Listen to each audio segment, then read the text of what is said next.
저희들 말씀을 배우기 위해서 이 추운 날씨 가운데서도 주의 전으로 오게 하심을 감사를 드립니다.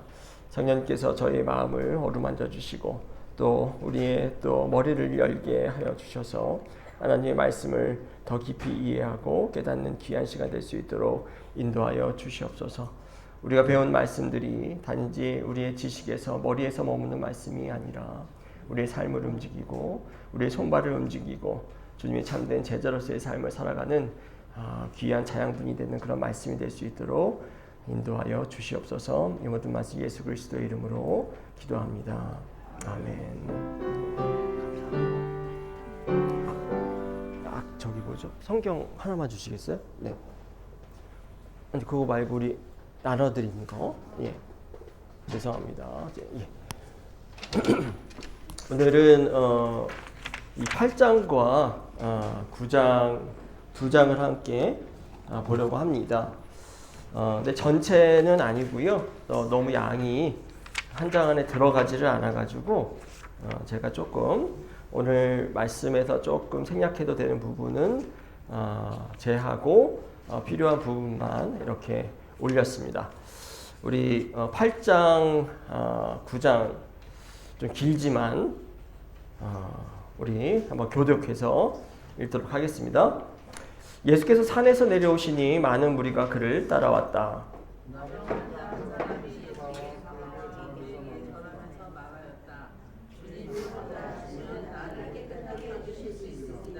예수께서 손을 내밀어서 그에게 대시고 그렇게 해주마 깨끗하게 되어라 하고 말씀하시니 곧 그의 나병이 나았다.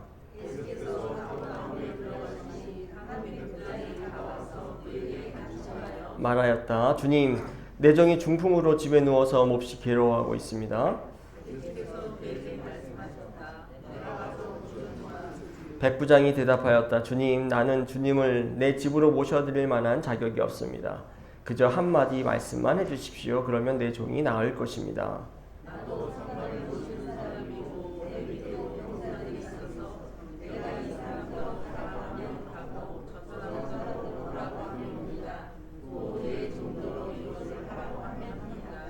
예수께서 이 말을 들으시고 놀랍게 여기셔서 따라오는 사람들에게 말씀하셨다. 내가 진정으로 너에게 말한다. 나는 지금까지 이스라엘 사람 가운데서 아무에게도 이런 믿음을 본 일이 없다.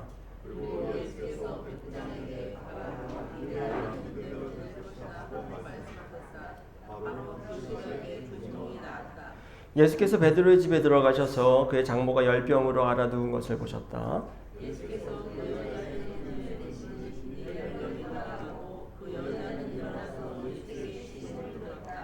날이 저물었을 때에 마을 사람들이 귀신 들린 사람을 많이 예수께로 데리고 왔다. 예수께서는 말씀으로 귀신을 쫓아내시고 또 병자를 모두 고쳐주셨다.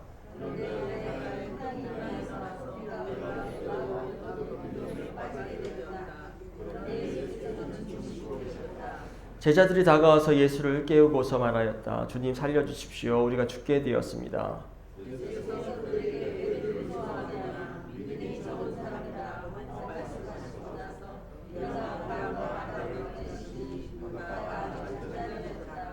사람들은 놀라서 말하였다. 이분이 누구이기에 바람과 바다까지도 그에게 복종하는가.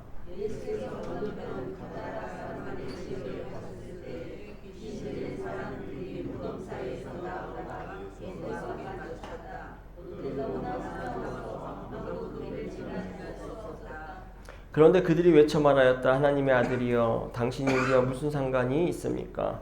때가 되기도 전에 우리를 괴롭히려고 여기에 오셨습니까?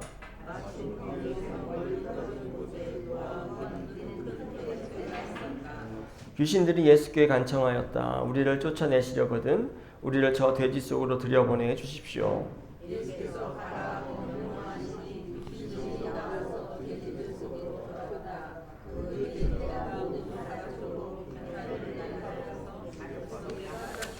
네, 뒷장으로 넘겨서 9장도 좀 읽어보겠습니다.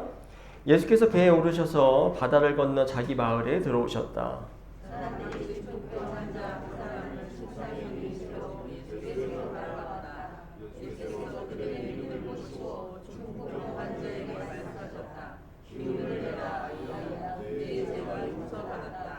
그러나 인자가 땅에서 죄를 용서하는 권세를 가지고 있음을 너희들이 알게 하겠다. 그리고 예수께서 중풍병 환자에게 일어나서 내 침상을 거두어 가지고 집으로 가거라 하시니 우리가 이 일을 보고서 두려움에 사로잡히고 이런 권한을 사람들에게 주신 하나님께 영광을 돌렸다.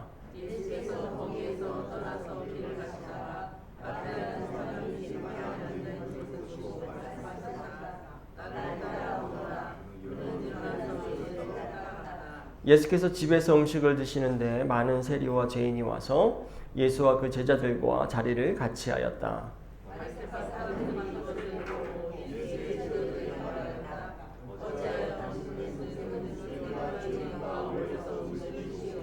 예수께서 그 말을 들으시고서 말씀하셨다. 건강한 사람에게는 의사가 필요하지 않으나 병든 사람에게는 필요하다.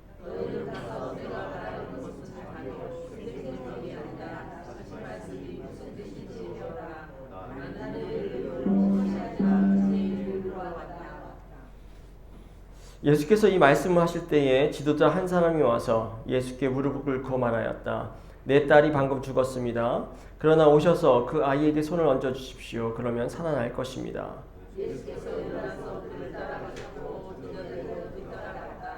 그런데 12해 동안 혈루증으로 앓는 여자가 뒤에서 예수께로 다가와서 예수의 옷술에 손을 대었다.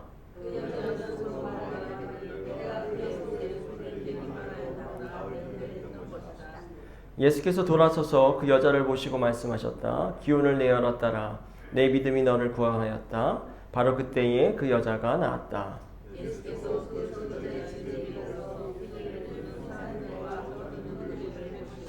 이렇게 말씀하셨다. 모두 물러가거라. 그 소녀는 죽은 것이 아니라 자고 있다. 그들은 예수를 비웃었다.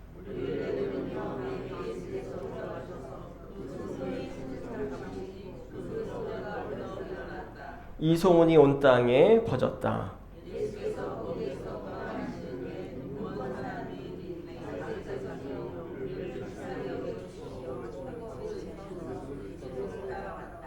예수께서 집 안에 들어가셨는데 그 눈먼 사람들이 그에게 나왔다. 예수께서 그들에게 말씀하셨다. 너희는 내가 이 일을 할 수 있다고 믿느냐? 그들이 예 주님 하고 대답하였다.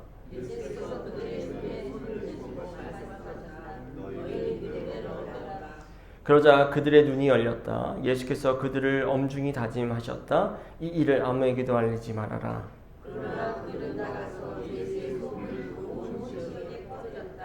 그들이 떠나간 뒤에 귀신이 들려 말 못하는 한 사람을 사람들이 예수께 데리고 왔다.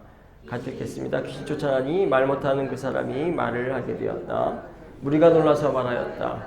이런 것은 이스라엘에서 처음 보는 일이다. 네, 우리 지난주까지 저희들이 산상수훈의 내용을 좀 간략하게 살펴보았습니다. 산상수훈의 말씀이라고 하는 것이 하나님의 나라의 그런 가치를 보여주고요. 그것이 이제 지식의 차원을 넘어서 새로운 삶의 방식으로 살아야 한다라고 하는 것을 산상수훈이 우리에게 알려주고 있었죠. 그러한 새로운 삶의 방식이 그들이 살고 있는 공동체를 살리는 것이었고요. 또 그들의 공동체가 하나님의 가치를 또 실현하는 그런 공동체가 되게 하는 것이었습니다. 산상수훈 말씀이라고 하는 것은 개인에게도 주시는 말씀이기도 하지만 또 동시에 본질적으로는 공동체를 향한 그런 말씀이라고 하는 이야기를 제가 지난주에 했었는데요. 공동체에 많은 사람들이 가난하고 또 아프고 그 안에서 또 빚을 지고 또 채무관계에 있죠. 그러면서 서로를 불신하고 또 서로를 책망하고 비난하고 또 근심과 걱정에 쌓여있는 그런 공동체, 그 공동체에게 예수님께서는 이 산상수훈의 말씀을 통해서 너희가 서로에게 자비로운 사람이 되라고 말씀을 하시는 것이고요. 또 서로에게 공의롭고 또 정의로운 관계 속에 있기를 요청하셨던 겁니다. 그런데 그런 말씀을 하시면서 예수님께서 과거의 율법에 나오는 말씀보다도 훨씬 더 철저하고 또 훨씬 더 높은 수준의 그런 공동체의 윤리와 율법을 그들에게 요청을 하셨습니다.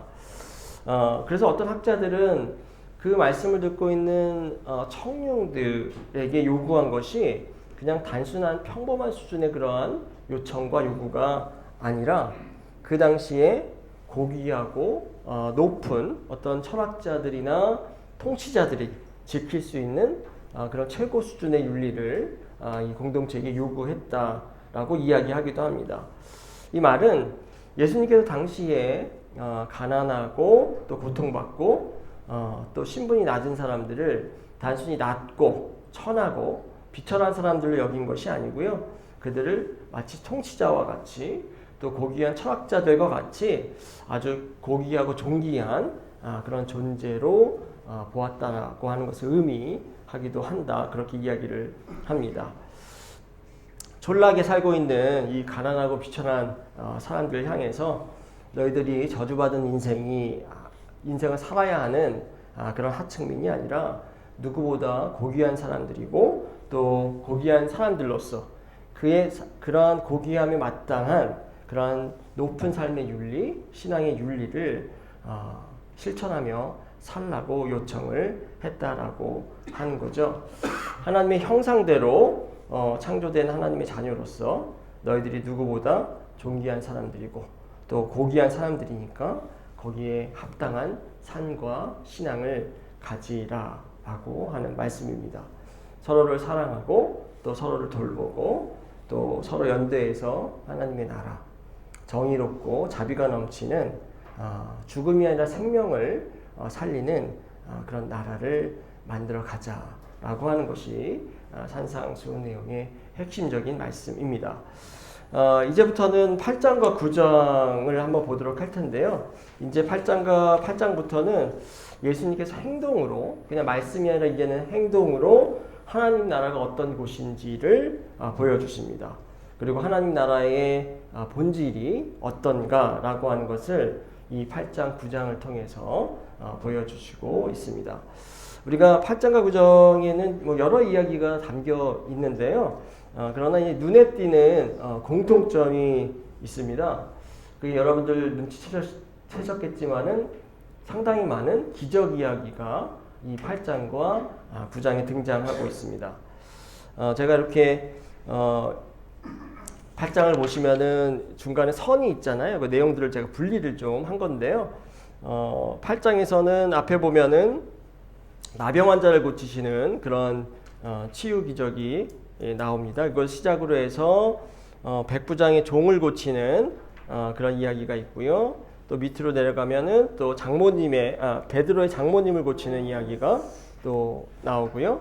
또 밑에 가보면은 이제 풍랑을 잠잠케 하시는 그런 이야기가 등장을 합니다. 그리고 귀신 들린 사람들을 쫓아내는 귀신을 쫓아내는 이야기가 등장을 합니다. 8장 전체는 어떻게 보면 다 기적 이야기에 속하죠.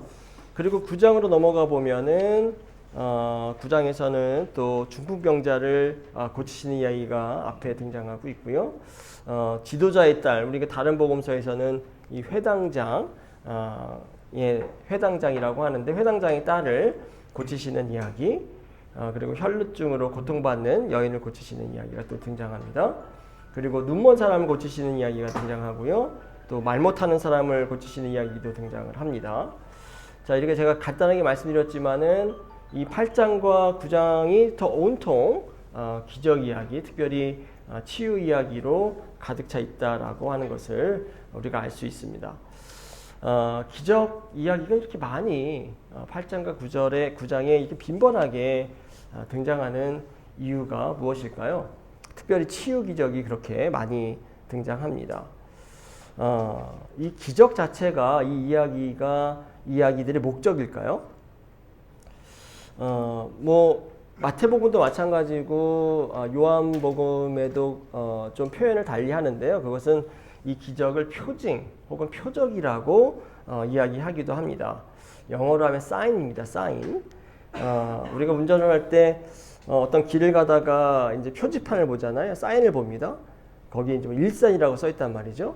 그럼 그 표지판이 일산이 아닙니다. 그 표지판은 일산으로 가라고 방향을 지시하는 거잖아요. 그러니까 기적과 예수님의 행적을 표징이라고 이야기하는 것 혹은 표적이라고 이야기하는 것은 기적 자체가 목적이 아니라고 하는 거죠. 그 기적을 통해서 기적이 가리키고 있는 방향이 있는 것이고 기적이 가리키는 메시지가 있는 것입니다.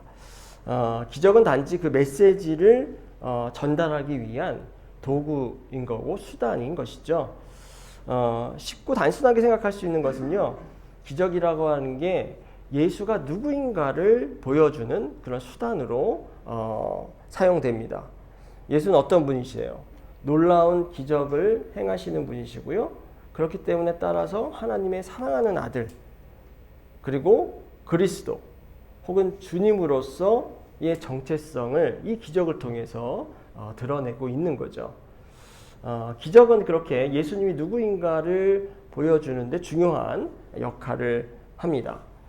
이름값에 합당한 능력이 있다라고 하는 것을 기적을 통해서 증명하고 있는 겁니다. 그렇다고 한다면 기적 자체가 중요한 것이 아니라 그 기적을 통해서 예수가 누구인가를 드러내는 것이 중요한 거죠.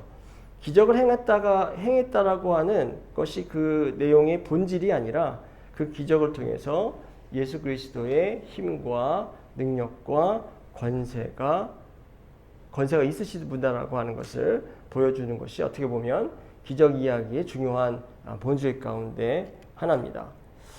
근데 만약에 우리가 이런 것들을 잘 이해하지 못하면요, 기적이라고 하는 사건 자체에만 우리가 집중하게 되면은 우리는 또 여러 가지 부작용들을 경험하게 됩니다. 기적 사건을 신앙의 본질로 이해하게 되면은 우리는 어떻게 될까요? 눈에 보이는 그런 기적, 예를 들면 신유, 치유의 신유, 이런 것들을 우리가 아주 추구하게 되는 거죠. 물론 전능하신 하나님께서 우리의 질병을 누군가로부터 이렇게 직접 치유하시기도 합니다. 그런데 이제 신유라고 하는 것이 하나님께서 일하시는 아주 대표적인 방식의 일하는 방식은 아니라고 하는 거죠.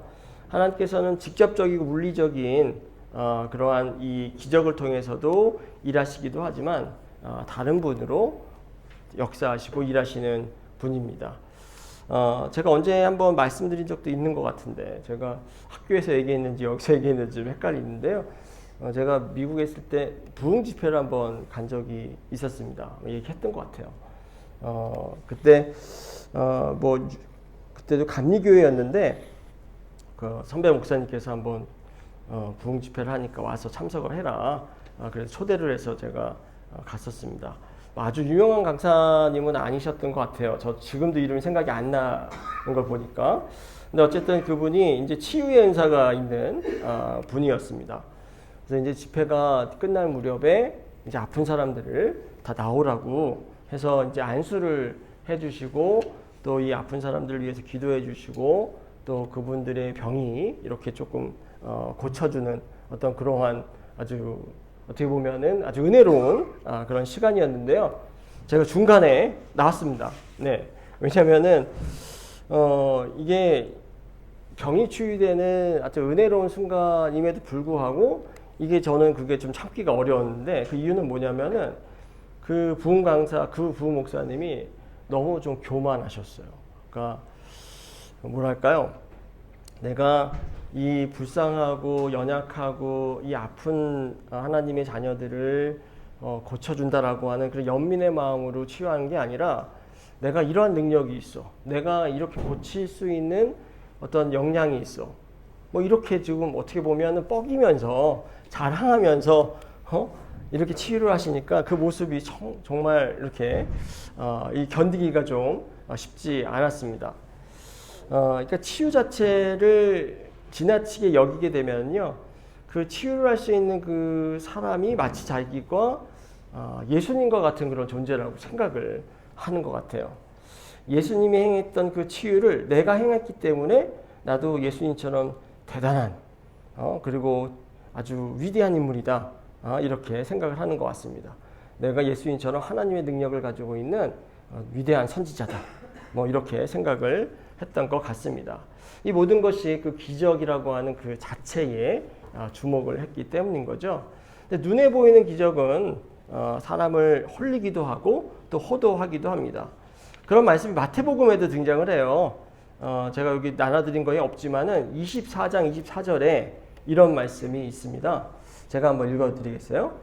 거짓 그리스도들과 거짓 예언자들이 일어나서 큰 표징과 기적을 일으키면서 할 수만 있다면 선택받은 사람들까지도 홀릴 것이다. 큰 표징과 기적, 다시 말하면은 사람들을 놀라게 할 만한 그러한 큰 기적을 누가 할 수 있다고요? 거짓 그리스도와 그리고 거짓 선지자들도 할 수 있다라고 하는 겁니다. 그렇기 때문에 그러한 기적은 선택받은 사람들, 그러니까 신앙의 길에 들어선 사람들조차 그들을 미혹하고 또 홀릴 수 있다라고 하는 거죠. 언제도 제가 이야기했지만은 우리가 제일 유명한 오병이어 사건 잘 알잖아요.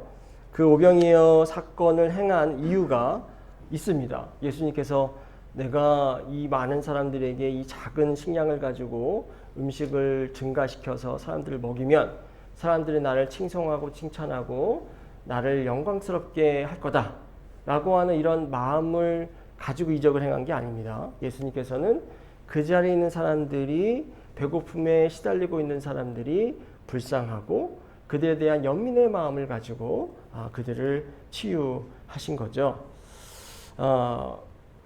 오늘도 본문에 여러 가지 기적들이 나오는데요.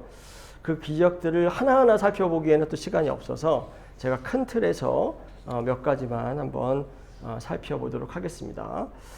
아마 이거를 어떤 얘기는 이게 유명한 본문들이어서 제가 전에도 아마 설교를 통해서도 좀 어느 정도 얘기를 한 것 같긴 한데요. 어쨌든 기억은 안 나실 테니까 또 한 번 더 들으신다 생각하시고 들어주시길 바랍니다. 8장에 먼저 등장하는 기적이 나병 환자를 치유하는 기적이죠. 이 나병이라고 하는 게 뭐 우리가 문둥병이나 한센병이라고 여기는 걸로 잘 알려져 있는데요. 그런데 이제 그 병이 이제 존재한 거는 사실 근대에 발견된 것이고 여기서는 각주의 설명에도 나와 있는 것처럼 뭐라고 나와 있냐면 악성 피부병, 나병을 포함한 여러 가지 악성 피부병이라고 얘기하고 있는데 아마 악성 심한 피부병이라고 생각하는 것이 더 맞을 것 같습니다. 우리가 아시는 것처럼 피부병이라고 하는 게 대체로 이렇게 전염되지는 않습니다. 그런데 모든 피부병이 전염되지는 않지만은 또 간혹 또 전염되는 피부병들이 분명히 있습니다. 그러니까 특정 바이러스나 박테리아, 균이 이렇게 전달이 되면 피부병이 또 전염이 되는 거죠. 뭐 저거 찾아보니까는 뭐 수두도 그렇고 농가진, 수족구 뭐 이런 것들이 다 이제 전염이 되는 피부병이라고 볼 수 있는데요. 아무래도 이제 악성 피부병이 온몸에 생기거나 얼굴에 생기면은 일단 보기에도 그렇게 좋지 않고 또 그게 전염성도 있기 때문에 유대인들은 그렇게 악성 피부병을 가진 사람들이 부정한 사람들로 여기고 그들을 공동체로부터 그렇게 격리를 했습니다. 부정한 사람들은 만져서도 안 되고 접촉해서는 안 되는 사람들이에요. 부정한 사람들이기 때문에 그렇습니다. 그래서 3절에 보니까는 어떻게 나와 있어요? 예수님께서 손을 내밀어서 그에게 대시고 이렇게 말하고 있습니다. 그리고 그렇게 해주마, 깨끗하게 되어라 라고 말씀하시고 그 병이 나았다 라고 나와 있습니다. 지금 예수님께서 하신 행동에 우리가 주목할 필요가 있는데요. 바로 이 예수님 치유 사역의 중요한 내용이 바로 이 만지심입니다. 손을 대신 거죠. 예수님께서는 이 부정하고 만져서는 안 되는 사람을 만지셨습니다. 그리고 나병 환자를 치유하셨습니다. 자, 그리고 만지시는데 내밀어서 만든 자가 나와 있습니다. 손을 내밀어서. 그러니까 나병 환자를 만지려고 하는 이런 적극적인 의지, 적극적인 의도가 드러난 내용이죠. 그 다음에 이제 백부장의 종을 고치는 기적 이야기가 등장을 하는데요. 여기에서는 예수님께서 치유를 위해서 이 종을 만지지는 않습니다. 아마도 그런데 예수님께서 직접 이 종을 만났더라면 손을 대서 치유해 주셨을 것 같아요. 그런데 이 믿음이 좋은 백부장은 말씀만으로도 내 종이 나을 것이다 라고 하는 이 확고한 믿음이 있었기 때문에 예수님께서는 말씀으로만 치유해 주시고 만날 기회를 얻지 못하십니다. 자, 그 다음에 8장 14절 15절에 보면 베드로의 장모를 치유하는 그런 이야기가 등장합니다. 근데 여기서도 예수님께서 어떻게 치유를 하셨냐면 15절을 보겠습니다. 예수께서 그 여자의 손에 손을 대시니, 자, 여기에서도 예수님께서 이 장모, 아픈 장모의 손에 손을 대셔서 만지셔서 치유를 하고 있습니다. 자, 그 다음부터는 9장을 한번 보도록 하겠는데요. 9장으로 넘어가서 이제 마을 지도자 회장의 딸을 고쳐주시는 이적이 나옵니다. 특별히 25절을 한번 보도록 하겠습니다. 25절을 한번 같이 한번 읽어볼까요? 무리를 내보낸 다음에 예수께서 들어가셔서 그 소녀의 손을 잡으시고 그 소녀가 벌떡 일어났다. 네, 여기에서도 예수님께서 손을 내밀어 잡으시고 그 죽은 지도자의 딸을 치유하는 장면이 나와 있습니다. 그 밑에는 또 눈먼 사람을 치유하는 기적 이야기가 또 등장을 합니다. 29절을 한번 보도록 하겠습니다. 29절도 한번 읽어볼까요? 예수께서 그들의 눈에 손을 대시고 말씀하셨다. 너희 믿음대로 되어라. 자, 예수님께서 여기서도 그들의 눈에 손을 대시고 그들의 다친 눈을 뜨게 하십니다. 물론 지금 우리가 여러 가지를 살펴봤지만 모든 기적 이야기에서 예수님께서 병자들을 만지시는 것은 아닙니다. 뭐 귀신을 내어 쫓는 그런 장면에서는 만지는 장면이 있지 않습니다. 하지만 우리가 지금 살펴본 것처럼 이 치유 이야기 속에서 분명한 것은 중요한 장면 속에서 예수님께서 이 병자들에게 손을 대시고 만지시는 것이라고 하는 거죠. 손을 대시고 만지셨기 때문에 그것이 치유를 가져왔고 기적을 일으켰습니다. 어떻게 보면 그렇기 때문에 예수의 이 치유의 기적 이야기의 핵심은요, 바로 예수님의 만지심이라고 저는 생각을 합니다. 예수님의 치유 사역, 치유 기적 사역의 중심에는 손을 내밀고 손을 대시고 손을 잡는 것이 있다라고 하는 거죠. 그런데 이제 손을 내밀고 손을 대고 손을 잡는 것, 이게 단순히 어떻게 신체적인 그런 제스처 그 이상의 의미를 가지고 있다고 저는 생각을 합니다. 그냥 단순하게 되는 것이 아니라 그 이상의 의미가 있는 거죠. 아까도 얘기했지만 나병 환자 같은 사람들은요, 종교적으로 또 사회적으로 사회적인 낙인이 찍힌 그런 사람들입니다. 그런데 그런 사람들에게 손을 댄다라고 하는 것, 이런 부정한 사람들에게 손을 댄다라고 하는 것은 예수께서 어떻게 보면 사회적인 금기 그리고 종교적인 금기를 의도적으로 깨시는 것이라고 하는 것을 의미하죠.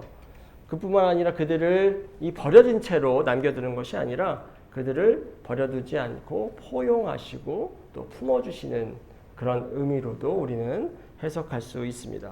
그런 점에서 보면은 만짐의 사역이라고 하는 것은 받아들임의 사역이고 또 포용의 사역이라고 말씀드릴 수 있습니다. 이런 점에서 보면은 9장의 혈루병을 앓는 여인의 이야기도 같은 맥락에서 이해할 수 있습니다. 물론 여기에서는 예수님께서 먼저 이 여인을 만지시진 않아요. 우리가 아는 것처럼 여인이 먼저 다가와서 예수의 옷에 손을 대고 만지셨습니다. 그 내용이 20절에 나와 있잖아요. 여자가 뒤에서 예수께로 다가와서 예수의 옷술에 손을 대었다.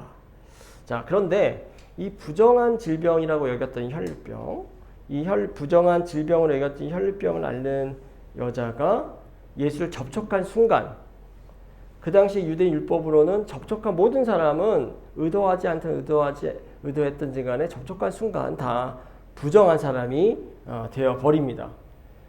예수님께서는 자기 의도하지 않게 뒤에서 다가온 부정한 여인이 만졌기 때문에 자신도 부정한 사람이 되었죠. 그러면 일반적인 사람은 어떻게 할까요? 화를 내고 분노하고 할 텐데 22절을 보니까 예수님 그렇지 않습니다. 22절 어떻게 나와 있냐면 예수께서 이렇게 말씀하시죠. 기운을 내어라 따라 내 믿음이 너를 구원하였다. 자, 뭐라고 말씀하세요? 기운을 내어라 따라. 자, 여인에게 화를 내고 꾸짖는 대신에 힘을 내라. 그리고 마치 자신의 딸처럼 딸이라고 불러주십니다. 그리고 치유를 해주시는 거죠. 자, 또 마찬가지로 회당장의 딸이 등장을 합니다. 지도자의 딸인데요. 이 딸을 예수께서 찾아갔을 때 어떤 상태였냐면은 그 딸은 죽은 상태였습니다. 그리고 그렇기 때문에 그 집에 모여있는 사람들은 예수께서 24절에서 그 소녀가 죽은 것이 아니라 자고 있다 라고 얘기할 때 사람들이 반응은 어때요? 다 비웃습니다. 왜냐하면 이 회당장의 땅이 죽었는데 예수께서 자고 있다고 얘기를 했기 때문인 거죠. 자, 그럼 죽은 사람인데, 자, 그 당시 율법으로도 죽은 사람을 만지는 거, 다시 말하면 시체를 만지는 거거든요. 그것도 용납할 수 없는 어떤 부정한 행위로 여겨졌습니다. 그런데 예수님께서는 우리가 아까 읽은 것처럼 어떠한 주저함도 없이 25절에 보니까 그 소녀의 손을 잡으십니다.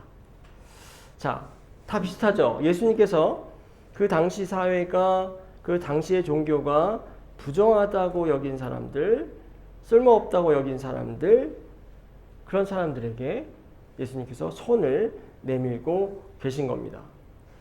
자, 병들어서 고통받고 있는 사람들에게 손을 내미십니다. 그리고 손을 잡으시고요. 자, 이렇게 손을 내밀고 잡는 행위, 이런 것은요, 예수께서 내가 너를 버리지 않겠다라고 하는 의미이고요. 예수님께서 내가 너와 함께 하겠다는 의미이고요.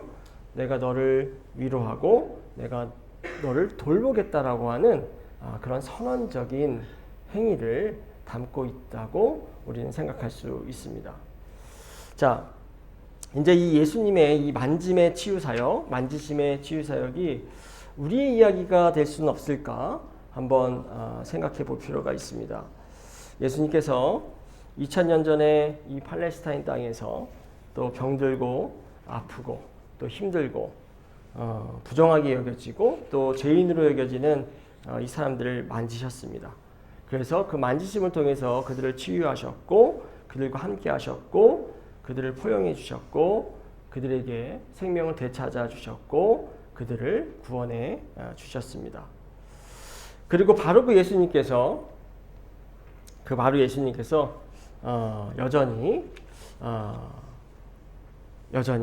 또 우리 내면의 상처와 또 아픔과 또 실수와 또 우울함과 외로움과 또 좌절과 또 한치 앞을 볼 수 없는 그런 막연함 속에 혹은 무력함 속에 있는 또 우리들에게도 손을 내밀어 주시고 또 손을 대시고 손을 잡아 주시는 분인 것을 우리는 믿습니다. 이 예수님께서 내미시는 그 손을 붙잡으셔서 여러분들이 가지고 있는 그 모든 질병과 또 상처와 아픔이 치유되는 그런 역사를 경험하는 우리 모두가 되었으면 좋겠습니다. 다른 사람이 여러분들의 손을 잡지 않는다고 우리가 가슴 아파할 필요는 없을 것 같습니다. 우리가 외로울 필요는 없습니다. 그것 때문에 상처받을 필요는 없습니다. 우리는 예수님께서 내미시는 그 손만, 그 따뜻한 손만 잡는 것으로 충분하기 때문입니다. 그리고 동시에 또 우리가 해야 할 일이 있습니다. 예수님의 이 치유사역 또 기적 이야기에 우리도 동참을 해야 하는 거죠. 어떻게 우리가 동참할 수 있을까요? 우리도 손을 내밀고 손을 대고 손을 잡으면 됩니다. 누군가를 만지는 것이 어떻게 뭐를 일으킨다고요? 기적을 일으키기 때문입니다. 물론 여기서 만진다는 것은 중의적인 표현입니다. 신체적인 접촉을 의미할 수도 있지만 정서적이고 또 신앙적이고 또 사회적인 그런 접촉을 의미하기도 하죠. 인간을 포함해서 살아있는 모든 털 있는 동물들은요, 본능적으로 누군가의 터치를 갈구합니다. 만지는 거, 신체적으로 접촉하는 거, 그리고 이 터치하는 것이 인간을 서로 결속시키고 또 인간으로 하여금 서로 애정을 나누게 하고 또 감정적인 유대감을 형성하는 데 있어서 아주 필수적인 요소인 거죠. 제가 그 사회학 심리학자의 실험을 하나 소개하려고 하는데요. 그림을 한번 보여드리겠습니다. 네.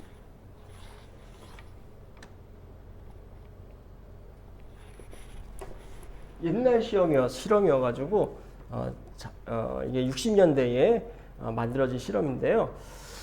미국에 이제 심리학자가 있었는데 그 심리학자가 원숭이 새끼가 이제 어미에게 태어나자마자 그 어미 원숭이와 분리를 시킵니다. 격리를 시킵니다. 그리고 이 실험을 위해서 가짜 엄마를 만든 거예요. 그 한쪽에 보시면은 이렇게 철사로 만들어졌습니다. 이 철사로 만들어져 있고 이 안에는 이제 우유병이 있어가지고요. 이 철사 엄마한테 가면은 우유를 먹을 수 있는 거예요. 자, 두 번째 가짜 엄마는 우유는 없어요. 먹을 것을 제공하지는 않습니다. 그런데 지금 부드러운 헝겊으로 만들어진 엄마예요. 자, 그림에 답이 있지만 이 아기 원숭이가 누구에게 갔을까요?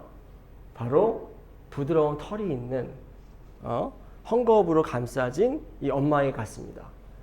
자, 그러면서 깜짝 놀란 결과 이게 이제 중요한 게 뭐냐면 생존을 위해서 제일 중요한 건 뭡니까? 먹는 거잖아요.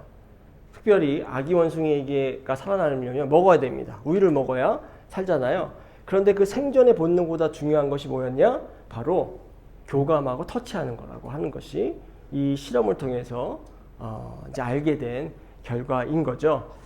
자, 따뜻한 터치, 이 스킨십이 중요하기 때문에 이 아기 원숭이는 자, 헝겊이 있는 엄마에게 간 겁니다.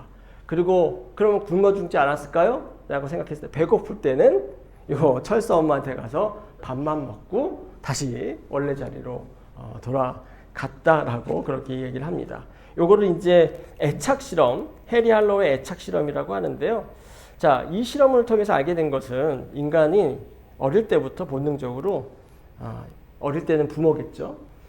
부모뿐만 아니라 이제 성인 돼서 누군가의 어떤 부드러운 신체 접촉, 터치를 원한다라고 하는 사실입니다. 인간이라고 하는 존재는 접촉 없이, 스킨십 없이, 터치 없이는 생존할 수 없는 중요한 그런 가르침을 주고 있는 거죠. 그런데 이제 물리적으로, 신체적으로 터치하는 데는 한계가 있습니다. 우리가 할 수 있는 터치는 뭘까요? 기껏해야 악수 정도 하잖아요. 그렇죠? 그리고 또는 뭐 대화할 때 뭐 친밀감을 표현하기 위해서 어깨를 살짝 친다든가 하는 그러한 아주 소극적인 터치만 할 수 있습니다. 물론 서양에 가시면은 뭔가 이렇게 좀 포옹도 좀 하고 또 뭐 볼에 키스도 하고 이런 적극적인 터치 행위를 할 수 있지만 한국에서 그랬다가는 이제 큰일이 나죠. 어쨌든지 간에 스킨십과 터치가 인간 생존에 필수적인데 이게 극도로 제한될 수밖에 없잖아요. 그런데 이제 인간의 신체적인 터치, 신체적인 접촉, 스킨십을 대신하는 게 나타납니다. 그게 뭘까요? 버벌 터치로, 말로 하는 터치입니다. 말로 하는 터치. 신체적으로는 터치할 수 없기 때문에 이제 우리는 언어를 통해서, 말을 통해서 서로가 터치를 하는 겁니다. 자, 그래서 서로에게 어떻게 다가가서 말로 터치하려면 어떤 말을 해야 될까요? 부드러운 말을 해야 되고, 칭찬하는 말을 하고, 감사하는 말을 하고, 애정이 담긴 말을 하고, 존중하는 말을 하는 거죠. 그러면서 서로가 결속하고 유대감이 만들어지고, 그렇게 해서 우리가 함께 살아가게 되는 겁니다. 자, 이런 점에서 보면 이 말을 건넨다는 것이 어떻게 보면 손을 내미는 겁니다. 말을 건넨다는 거, 누구에게 따뜻한 말을 한다는 것이 바로 만지는 거죠. 터치입니다. 그렇게 말을 건네고 손을 내밀어서 다른 사람의 마음에 다가가고 그 사람의 상한 마음을 만져주고 또 상한 심령을 위해서 기도할 때 무슨 일이 일어날까요? 바로 예수님께서 행하셨던 치유의 기적이 우리에게도 일어나게 되는 겁니다. 자, 그런데 여러분들은 누구에게 다가가고 누구에게 손을 내밀고 누구에게 말을 건네고 있습니까? 보통은 나랑 생각이 같은 사람, 나를 지지해주는 사람, 나를 공감해 주는 사람, 나를 좋아하는 사람, 혹은 나에게 이익이 되는 사람, 그런 사람들과 말을 나눕니다. 자, 그런데 그런 말 건네문, 그러한 터치는요, 그냥 세상 사람들의 말 건네미고 세상 사람들의 손내밈이죠. 그런데 그것은 예수의 손내밈이 아닙니다. 그렇죠? 예수님께서는 세상이 거절한 사람들, 세상이 부정하다고 여긴 사람들, 또 세상으로부터 버려진 사람들, 그 세상 속에서 상처받고 낙담한 사람들에게 손을 내미셨습니다. 그리고 그들의 손을 잡아주셨죠. 자, 우리 교회 안에도 또 우리 안에도 여러분들의 손길이 필요한 사람들이 많을 것입니다. 그런데 그분들의 목소리가 잘 들리지 않기 때문에 우리는 그들의 필요를 또 알 수가 없습니다. 그저 홀로이 외로이 눈물을 삼키고 있는 분들이 있을 것이고요. 그런 속에서 가슴 아파하는 분들도 분명히 있을 것입니다. 그런데 우리가 만약에 예수의 치유 사역에 우리가 함께 동참하기로 결단한다면 이들을 찾아야 하고요. 그들의 이야기를 들어야 하고 그들을 위해서 우리가 기도를 해야 합니다. 손 내밀 수 있는 자만이 그리고 말 건넬 수 있는 사람만이 예수의 귀한 이러한 치유 사역에 동참할 수 있기 때문입니다. 저와 여러분들이 이런 치유의 사역, 이 말 건냄과 이 손 내밈의 사역에 함께하기를 소망합니다. 자, 한 가지만 더 보도록 하겠습니다. 이 9장에 보면 어떤 이야기가 등장하냐면 세리 마태의 이야기가 등장을 합니다. 그게 어디 나와 있냐면은 9장 9절에서 13절에 나와 있잖아요. 그런데 그 앞뒤를 한번 보시길 바라요. 앞뒤를 보면 그 앞에는 중풍병 환자를 고치시는 이야기가 앞쪽에 있고요. 그리고 그 세리 마태 뒤쪽에는 또 이 지도자의 딸, 회당장의 딸과 혈루병을 앓는 여인을 치유하는 그 이야기가 있습니다.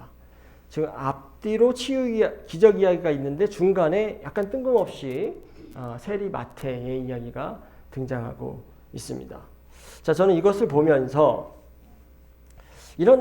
이게 앞뒤로 등장하는데 왜 이렇게 지금 맥락 없이 세리 마태 이야기가 껴 있을까 생각을 해보니 이 세리 마태 이야기도 일종의 치유의 기적이 아닐까라는 생각을 한번 해보았습니다. 물론 이 마태는 다른 등장인물처럼 이 몸이 아프거나 또 몸이 상한 사람은 아닙니다. 그러나 분명히 이 사건 속에서도 치유의 사건이 일어나고 있습니다. 자, 여러분들도 아마 자주 들으셨을 거예요. 저도 여러 번 얘기했던 것 같은데 세리라고 하는 사람은 세금을 걷는 사람이죠. 그러나 누구의 세금을 걷느냐면 로마 제국을 대신해서 세금을 걷는 사람입니다. 그래서 세금을 거둘 때 이 나라에서, 그러니까 로마 제국이 따로 봉급을 주지는 또 않았어요. 그 얘기는 뭐냐면은 세리는 세금을 거두면서 나라에 바칠 몫뿐만 아니라 자기가 받아야 할 봉급도 같이 걷게 되는 거죠. 자, 그런데 이런 과정 속에서 자기의 몫을 챙겨야 되잖아요. 근데 인간의 욕심이라고 하는 게 뭐 근거가 있는 건 아니니까요. 그냥 자기가 받아야 될 것보다 훨씬 더 많은 양을 걷게 됩니다. 핑계는 분명하죠. 이거 내가 다 쓰려고 하는 게 아니라 로마에 바칠 거다라고 하면, 또 전에도 얘기해 드렸지만 세금을 내지 않는 거, 세금을 거부하는 거는 반역죄로 아주 엄벌에 처했습니다. 그러니까 사람들 두려워 떨면서 세금을 낼 수밖에 없는 거죠. 자, 그런 상황 속에서 세리가 자기의 몫까지 챙기려다 보니 아주 높은 세금을 사람들에게 거둬들일 수밖에 없고요. 자, 결과적으로 가난한 사람들은 더욱더 이 세금에 의해서 더 착취를 당하게 되는 상황에 처하게 됩니다. 그래서 우리가 나중에도 언제도 얘기했지만은 사케오 있잖아요. 사케오가 세리면서 뭐라고 나와 있냐면 부자라고 나옵니다. 세리는 부자일 수밖에 없는 거예요. 자기가 가져갈 몫을 많이 챙기기 때문입니다. 그리고 아까도 얘기했지만 로마 제국을 대신해서 일하는 사람이잖아요. 그러니까 지배자들을 위해 자기를 지배하고 다스리는 그 억압하는 그러한 이방 민족을 위해서 일하는 사람입니다. 동족을 위해서 일하는 사람이 아니잖아요. 그러니까 이들은 유대인들에게는 아주 동족의 배신자로 여겨졌습니다. 자신의 민족을 착취하고 억압하는 사람들의 앞잡이 노릇을 하기 때문이죠. 그렇기 때문에 당연히 이들은 사람들로부터 멸시를 받았고요. 그리고 사람 취급을 받지 못했습니다. 공동체로부터 심지어 그의 가족들로부터 버림받고 그리고 철저하게 외면받았던 사람들이 바로 그 당시의 세리였습니다. 자, 그런데 예수님께서 그 앞에 나타나셔서 뭐라고 말씀하시냐면 9장 9절에 보니까 나를 따라오너라 이렇게 이야기를 하고 있습니다. 자, 피해가야 할 세리를 보고 나를 따라오너라라고 말씀하시는데요. 이것도 제가 언젠가 말씀드렸을 거예요. 나를 따라와라 할 때의 이 헬라어, 이게 이제 헬라어로 보면 분명한데 이 헬라어는 단순히 나를 쫓아와라 이런 뜻이 아니라 나의 제자가 되라 라고 하는 의미를 가진 전문 용어입니다. 자, 위선자이고 버려진 사람이고 죄인입니다. 그런데 이 배신자인 마태를 예수님께서 제자로 초청하고 있는 거죠. 그리고 마태는 일어나서 예수를 따라갑니다. 제자가 되기로 결단을 했다는 거죠. 그리고 제자가 되었다는 것을 의미합니다. 제자가 된다라고 하는 것은 과거의 삶의 방식을 버리고 과거의 어떤 가치를 버리고 과거의 질서를 버리고 하나님 나라의 가치와 질서를 따르겠다라고 하는 것이 바로 제자가 된다라고 하는 의미죠. 자, 이것이 그에게 일어난 첫 번째 기적입니다. 과거에 제약된 삶을 버리고 하나님의 나라의 새로운 질서에 동참하게 되는 것, 이게 바로 기적이라고 볼 수 있는 거죠. 자, 두 번째 기적은 예수님을 통해서 구현됩니다. 10절을 한번 보도록 하겠습니다. 이 90절을 한번 읽어보겠습니다.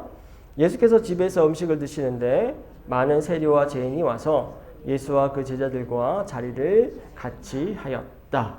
자, 예수께서 많은 세리들과 죄인들과 함께 식사를 하신다는 말씀입니다. 자, 근데 이게 기적입니다. 자, 식탁이라고 하는 거 언제도 얘기했지만 식사라고 하는 것은요, 사회의 질서와 사회의 어떤 위계를 재현하는 그런 행동입니다. 그 얘기는 뭐냐면 당시의 관점에서 식사는 그냥 우리가 뭐 위아래 할 것 없이 같이 하는 것이 아니라 다 구별된 것이라고 말씀드렸잖아요. 그리고 자리도 정해져 있습니다. 높은 사람이 앉는 자리, 또 낮은 사람이 앉는 자리. 자, 그런데 그 당시의 관점에서 보면 이 세리와 죄인들은 이 공동체 식사에서 당연히 제외된 그런 사람들입니다. 함께 식사할 수 없는 사람들이 바로 세리들이었고 죄인들이었습니다. 그렇기 때문에 11절에서 바리새인들이 이 점에 대해서 비난을 하죠. 왜 예수님께서는 이렇게 죄인들과 세리들과 같이 식사를 하고 있느냐? 자, 예수님께서는 이렇게 식탁에서 쫓겨난 사람들을 다시 불러서 그들과 함께 식사를 하고 있습니다. 배제된 사람들이고 그리고 마땅히 소외되고 배제되어야 마땅한 사람들과 함께 앉아서 식탁 교제를 나누고 있습니다. 버려진 사람들이 배제된 사람들이 다시 식탁으로 초대받아서 그 식탁에서 그 높으신 예수님과 함께 식사를 하고 있는 거죠. 이때 죄인들과 세리들과 죄인들은요, 어떤 마음을 품었을까요? 어떻게 생각했을까요? 아마 이것이 기적이라고 생각했을 거라고 저는 생각을 합니다. 이제 마무리를 하겠습니다. 치유의 기적이라고 하는 거, 이것은 단순히 육체적인 질병만을 의미하지는 않습니다. 그리고 이 마태 이야기는 진정한 치유가 무엇인지 우리에게 여러 측면에서 보여줍니다. 진정한 치유는, 그 기적은 우리의 정체성이 변화되는 겁니다. 예수님은 세리라고 하는 이 낙인 찍힌 이 정체성을 제자라고 하는 새로운 정체성을 가진 사람으로 만드셨습니다. 그런 점에서 보면 우리도 예수님을 통해서 우리가 죄인이었지만 하나님의 자녀라고 하는 새로운 정체성으로 변화되는 그런 치유를 경험한 사람들이죠. 우리도 역시 이 치유의 기적에 동참하고 있습니다. 그리고 둘째로 보면 이 진정한 치유와 기적은요, 관계가 회복되는 겁니다. 마태는 아까도 말씀드렸지만 사회적으로 고립되고 또 단절된, 그리고 버려진 그런 사람들이었습니다. 그런데 예수님의 만남을 통해서 다시 공동체 안으로 들어올 수 있게 되었고, 또 그리고 함께 다른 사람들과 함께 식탁의 교제를 나누는 그런 관계를 회복되는 놀라운 경험을 하게 됩니다. 자, 어떻게 보면 우리 신앙생활도 하나님의 관계, 그리고 우리 서로의 관계, 그리고 이웃과의 관계를 회복하는 그런 여정이라고 생각을 합니다. 그 여정 속에서 우리가 끊어진 관계들이 회복될 때 우리가 기적에 동참하는 것이고 기적에 경험하게 되는 거죠. 그런 점에서 여러분들이 어떤 관계든지 간에 그것들을 회복함으로써 이 기적 사역에 동참하는 저와 여러분이 되었으면 좋겠습니다. 또 마지막으로 치유의 기적, 이것은요, 우리가 새로운 삶의 방식, 신앙의 방식을 선택하는 것이기도 합니다. 마태는 이 과거의 삶의 방식을 버리고 하나님의 가치, 하나님 나라의 가치를 따르기로 결단했습니다. 자, 이것이 바로 기적인 거죠. 이것처럼 우리도 매일마다 우리의 욕망과 우리의 생각에 따라서 사는 것이 아니라 하나님의 뜻과 하나님의 원하시는 그런 가치와 질서를 따라 살기로 우리가 결단하고 우리가 선택할 때 우리도 진정한 치유를 경험하는 것이고 그 치유 속에서 기적을 경험하는 것이라고 생각합니다. 예수님께서는 우리 각자의 우리를 각자의 모습대로 받아 주시고 또 우리를 새로운 삶으로 초대하고 있습니다. 우리도 마태처럼 예수님께서 부르실 때에 벌떡 일어나서 그 부르심에 응답하고 또 예수님을 따르는 용기를 가지는 저와 여러분이 되기를 간절히 소망합니다. 이렇게 해서 우리가 8장과 9장을 살펴보았고요. 아마 이제 올해는 이제 저와는 마지막으로 하는 성경 공부일 거라 생각합니다. 다음 주에는 크리스마스 수요일 날 예배가 있죠.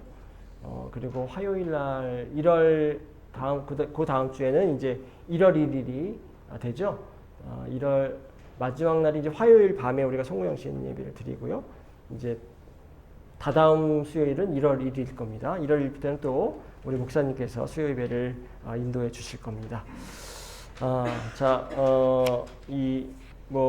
저랑은 또 수요 예배를 또 못할 수도 있지만은 또 어쨌든지 간에 그게 중요한 것이 아니라 계속해서 여러분들이 이 말씀을 통해서 여러분들의 신앙이 또 자라나고 또 이 말씀을 통해서 우리가 참된 신자의 삶을 살게 되기를 소망하면서 저도 여러분들 위해서 계속해서 기도하도록 하겠습니다. 우리 함께 기도하겠습니다. 참 좋으신 하나님, 주님께서는 오늘 말씀에 본 것처럼 세상이 거절한 자들을 품어주시고 또 아픈 이들을 손 내밀어 만져주시고 또 외면받은 이들에게 손 내밀어서 그들을 포용해 주신 그러한 주님의 모습을 바라봅니다. 우리들도 예수님처럼 상처받은 영혼들에게 다가갈 수 있도록 도와주시고 그들에게 위로의 손길을 또 나누는 우리 모두가 될 수 있도록 인도하여 주시옵소서. 또한 저희가 또한 치유가 필요한 존재들임을, 그 연약한 존재들임을 고백합니다. 육체의 우리의 질병뿐만 아니라 우리 마음속에 있는 깊은 내면의 상처들과 또 관계의 단절로 아파하는 우리를 만져주시고 회복시키는 그런 역사와 기적이 우리에게도 일어날 수 있도록 인도하여 주시옵소서. 주님의 만지심을 우리가 경험할 수 있도록 도와주시고 또 주님의 만지심을 다른 사람에게 또 전달하여 우리가 살고 있는 이 세상이 그리고 우리의 가정이 우리 교회가 일상으로 기적을 경험하는 그러한 하나님의 나라가 될 수 있도록 인도하여 주시옵소서. 모든 말씀 예수 그리스도의 이름으로 간절히 기도합니다. 아멘.